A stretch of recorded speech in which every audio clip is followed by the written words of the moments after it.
So it still is pretty shocking that Shannon Tracy was interviewed, and Cardin Ellis introduces him as a forensic expert. But he has no medical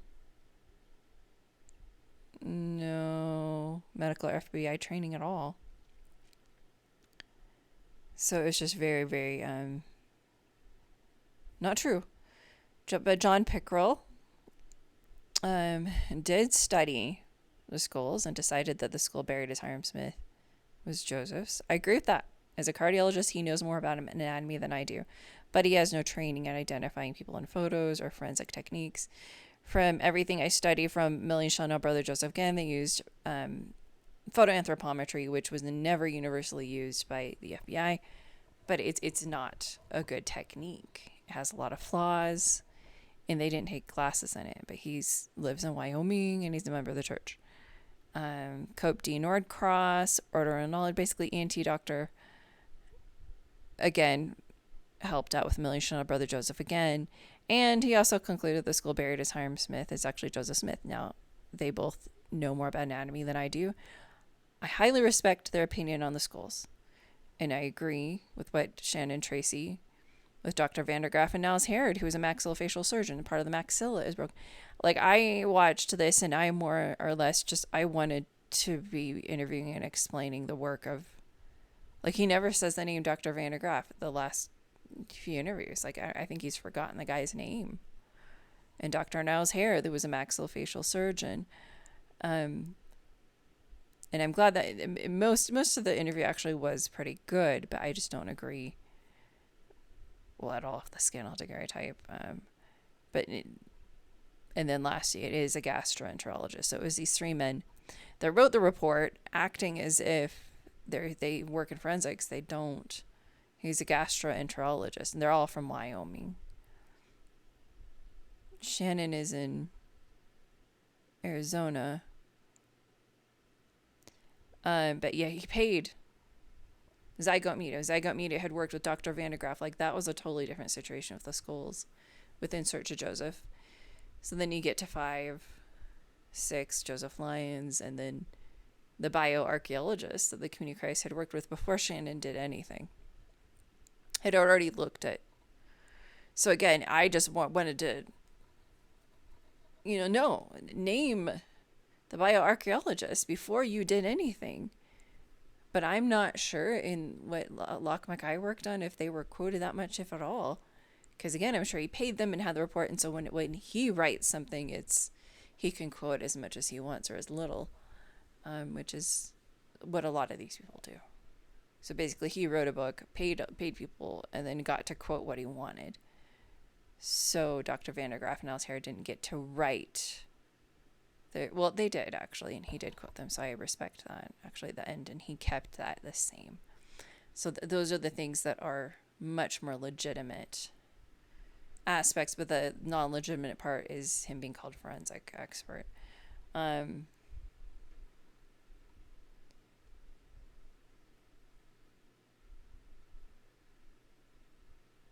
so the Scannel kit, this is how it actually looks. Unedited, and so they had to Photoshop it. But think, how much guessing are they doing? In the eyes, just as I'm looking at this, in his skin tone, I think he's someone who was probably pretty tan and had like darker eyes. I can't look at this and think this guy even has light eyes. But the tip of the nose is too low, and the chin is way too flat. And just the shape right here, it's just very, very swollen and rounded. It's this chipmunk type of cheeks. This is male pattern baldness. So these are things that me talking about that I actually seen. But I'll just pull up the death mask, really. And so this isn't my photo of the death mask. This isn't my photo of the Scannel daguerreotype either. But you can see this is a rounded chin. And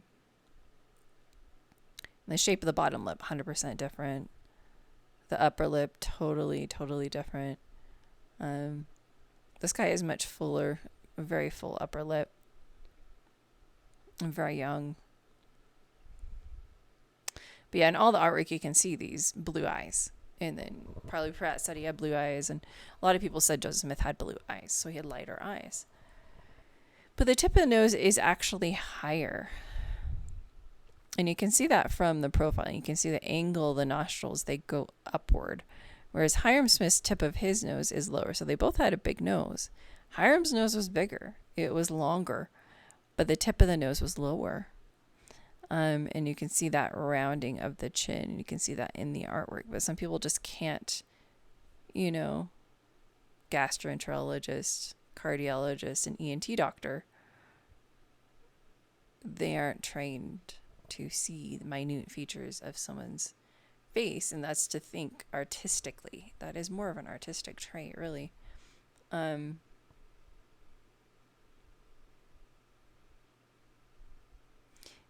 But Shannon was often using a photo of the death mask, which is much higher. You can see the difference is that this is photographed. And again, this is not my photo. This is all just like the first few photos you see of the death mask. When you Google Dibble death mask of Joseph Smith, this is probably more like the pedestal, but because he has some weird nuances that you can tell from the casting of it that look different.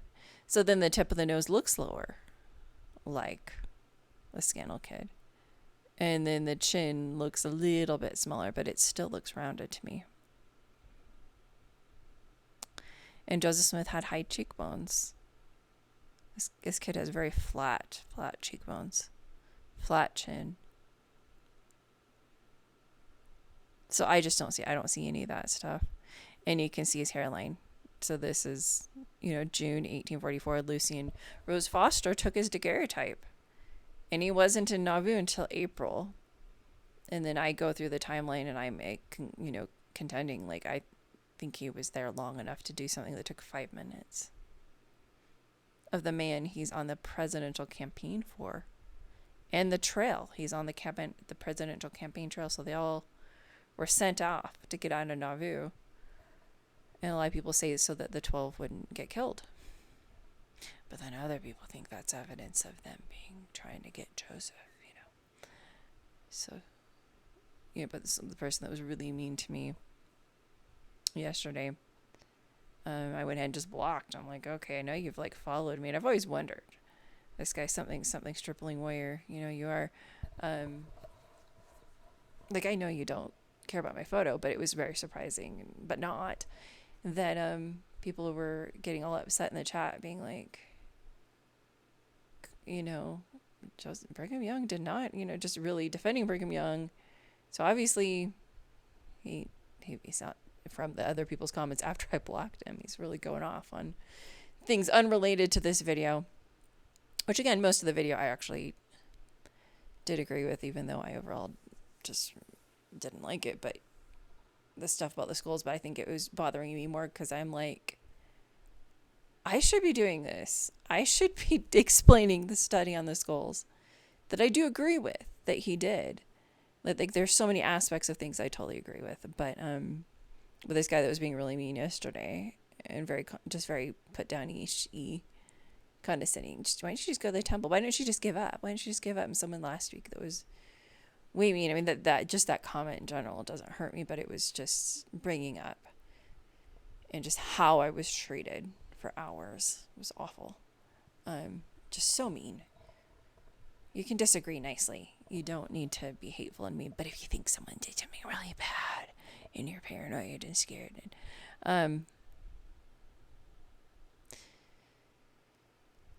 but yeah, doesn't think that Joseph Smith lived poor marriage. It just believes like Michelle Stone. So I'm like, dude, why were you ever commenting? Why have you been following me if you don't agree with anything I say or teach or believe, which I do, which is fighting peace with plural marriage and church history and just some of the hard stuff in church history. And,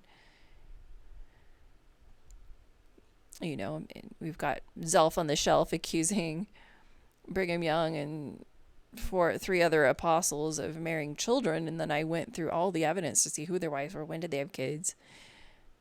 It wasn't that common. It did happen, but it wasn't that much that there might have been someone that was like 15 or something, but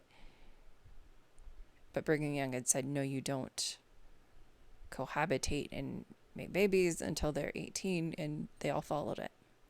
Every single one of them did not have children with a plural wife that was younger than 18.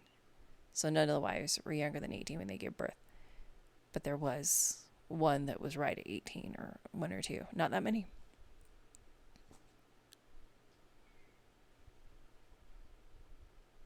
But, I mean, it is kind of weird when you study church history and you're like, but you were 18 and he was kind of old. But, you know, that you're still going to have trouble with it one way or another. There's something that's going to bother you. But I just pray. And the reason I haven't given up, I guess, is the point of saying, like, why I can't believe that you don't have any historical evidence. You know, and that guy, too, is just like, why don't you just go to church history and do something better with your time? You shouldn't be doing any of this. I'm like, you know, people, well, more than 3 decades. It's been 3 decades of this. And so Shannon Tracy's been right in the middle of it for 3 decades. He hasn't gotten a single person that is actually a forensic anthropologist that specializes in facial analysis other than I'm the only one. It's only me so far. But I've referred legitimate forensic anthropologists, like, way high up. And treated, in my opinion, not with respect.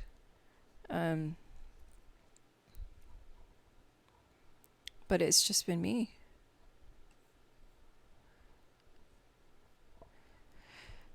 These people actually are right in that. But then, you know, there were other people that I was able to get in contact with that had not worked with Tegunamanchi, but they wanted to study Larson daguerreotype. But, you know, people criticize me if I do talk about spiritual stuff, and they criticize me if I don't talk about it. If I don't think you're not spiritual enough or something. I just don't know. Or like, how do you? I don't care, battery. I'm gonna plug this in. But I so strongly felt the Spirit telling me in 2017, no, W, this is not something you sit on. This is not, you didn't feel the Spirit in 2016 to just wait for someone else to go ahead and study these pictures.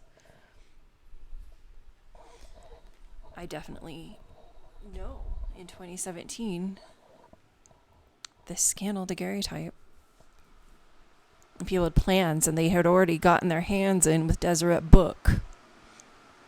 Good old Deseret Book. Interesting. Thinking about Deseret Book today. I need to plug this in.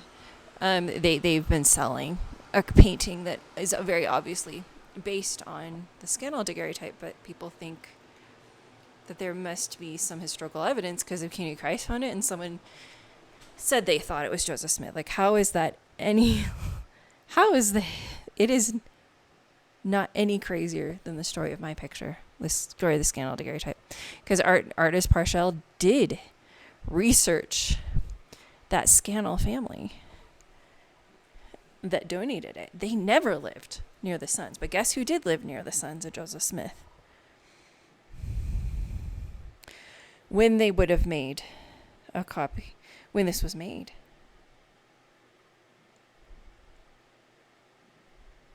J.S. Bibbins lived in Newark, Joseph Smith III. In the year 1860, when this man, in census records, is stated to be a photographic artist and doing photography. But it wasn't until, so obviously people are going to be really meaner than they've ever been right after I found out that Georgetown, I was seeing the evidence that Joseph Smith III for sure was talking about Newark.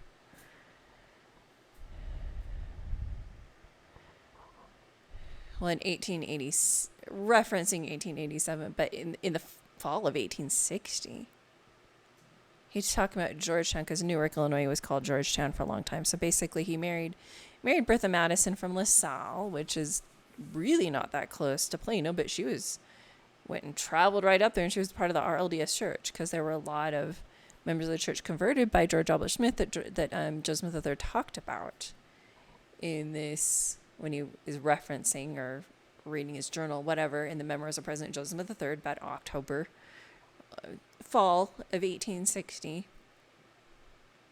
He mentions Georgetown and LaSalle. And so in 1869, he's married to Bertha Madison. She's from LaSalle. And then in 1887, he's stating, and I give the page numbers on my website. I'm not going to pull it up. I'm just going off of memory now. It had been a while since he'd gone between those points of Plano, Kendall County, Illinois, and LaSalle. It's not even part of Kendall County, but it's a little bit farther away. But of course he went through those points, and it went through Newark. There's no way he went through actual Georgetown, which is 200 miles due south of Chicago. Chicago is probably, I don't know how many. Let's see how far away.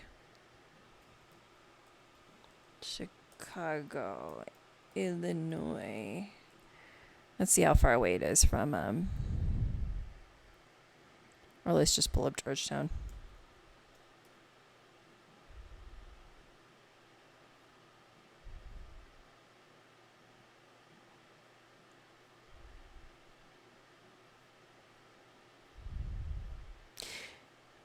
You don't see Plano anywhere near there. It's 200 miles away. And then Plano is it's over here. Oh, and there's Quincy. But that is where that city is a little bit bigger, because that's where David Hiram Smith spent the last little bit of his life. But yeah, there's Sandwich. Newark's like down here. Okay. But this story, was made fun of, and people are just read through all this. And as far as what the Spirit told me in 2017, when I read through this, I felt sick, and the Spirit kept saying, this guy's going to throw it away. You need to find this picture. You need to make these videos and try to, and my intent only was to convince who owned it, which was eBay seller G. Right here. And this wasn't me.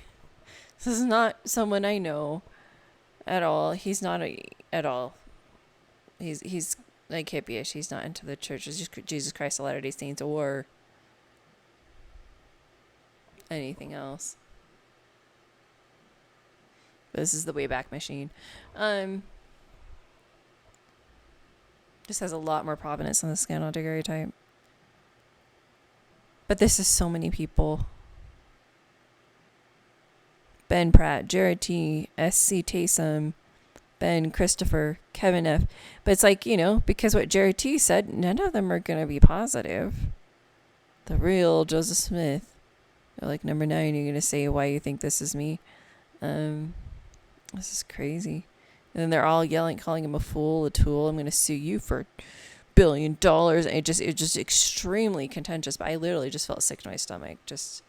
Just even reading this and starting to read that, I was like, oh, I don't want to touch this. And I had not even touched church history at that point. I wouldn't even go there. I wasn't into any history in 2017. I love biographies. And I was like, this is reading a biography. And they talked a lot more similar than we do. But I just can't believe that they still think that there is more historical evidence for either the Larson daguerreotype, which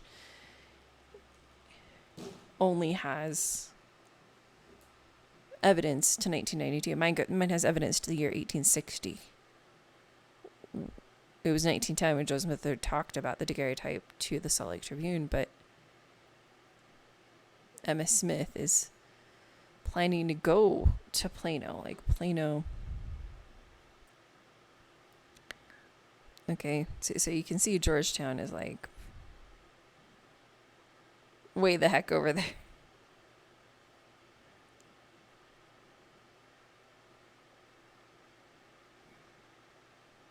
So I guess Sandwich is a little bit bigger. It'll actually pop up faster. But that's Plano. This is Millington, Newark, He's like, so his farm is just outside of Millington, that area of Georgetown. And then he talks about LaSalle. LaSalle is over here. So in 1887, he's coming from here over to there. And then he's talking about how he went to that farm and then he started coming down. He got lost. But when he got down to that little village of Georgetown, which is still little compared to these cities, and that's where he was, he wasn't lost anywhere. And he's found his way just fine all the way down to LaSalle, because that's where Bertha Madison is from. So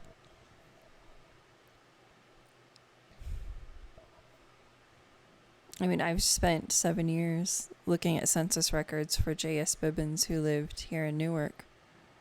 I found a lot of errors, in the Joe Smith papers.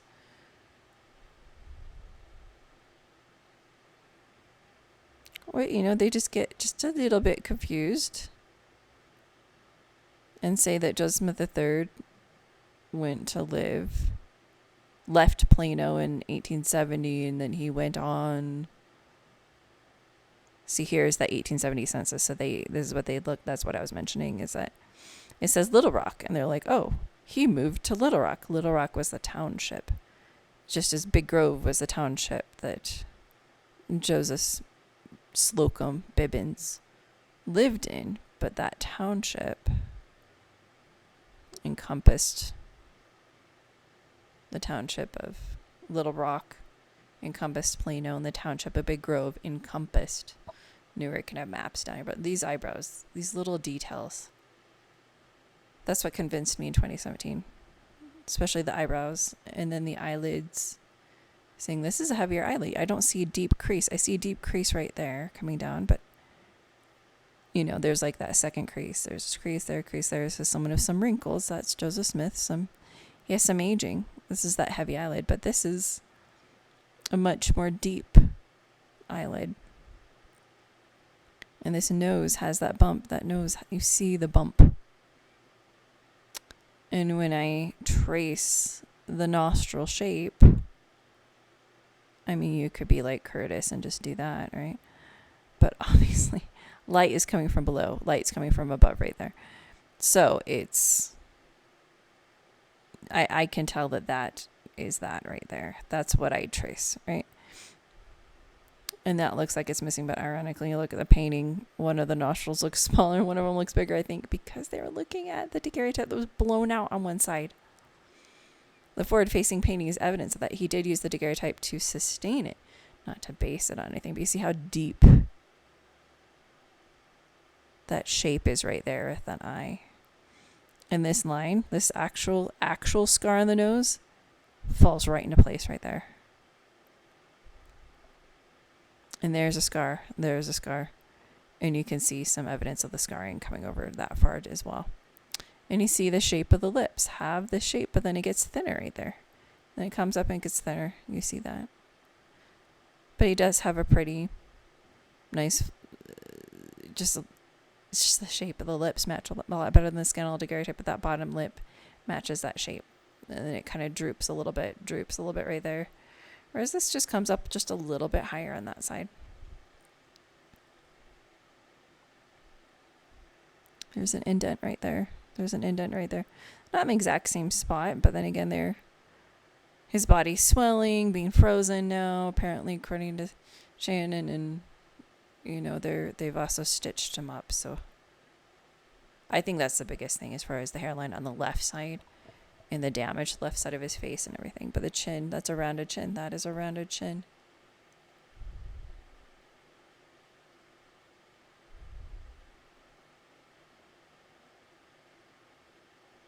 There's Plano, there's Millington, there's Newark.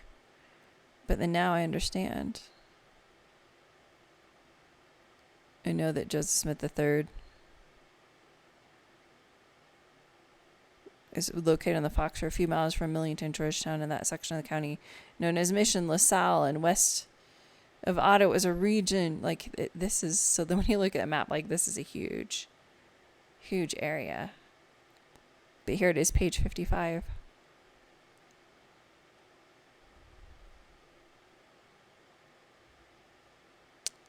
Where they talk about Plano, the larger city of two neighboring towns. Newark is described as an ancient village surrounded by the railroad, and Emma was planning to take the railroad up there.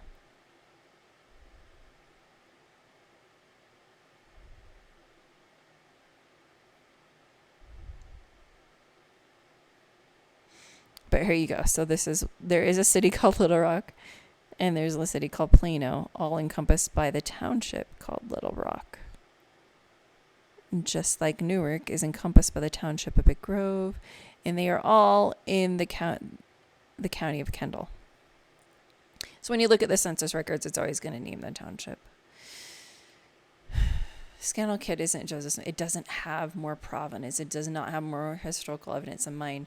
Mine has more historical evidence than all the other alleged photos, and it's actually been analyzed by forensic anthropologists, and it's just pride, especially reading through this. It's a lot of people. It's a lot of people commenting here. A lot of people that were neighbors that were coming out glaring at me when I had an hour and people were coming, and I'd rented a moving van and I lost a lot of my belongings. But I didn't lose this. Quite ironic. Someone would make me not be able to touch my stuff 2 weeks before a paper comes out saying that this is likely Joseph Smith and someone with a drug problem and someone with... Anyway. You can find that stuff online.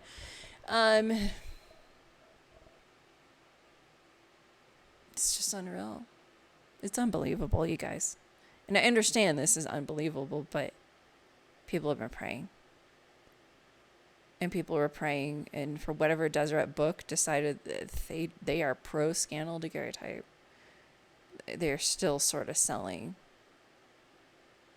that painting. And it's been 30 years that Shannon Tracy has thought that was Joseph Smith. Why would he stop? He's going to see and read something I said and just suddenly think he sees it, but I don't see it at all. I see those things he mentioned that I came up with. I didn't see it in Million Channel Brother Joseph again, but and obviously it bothered me, but I don't have anything else to say, but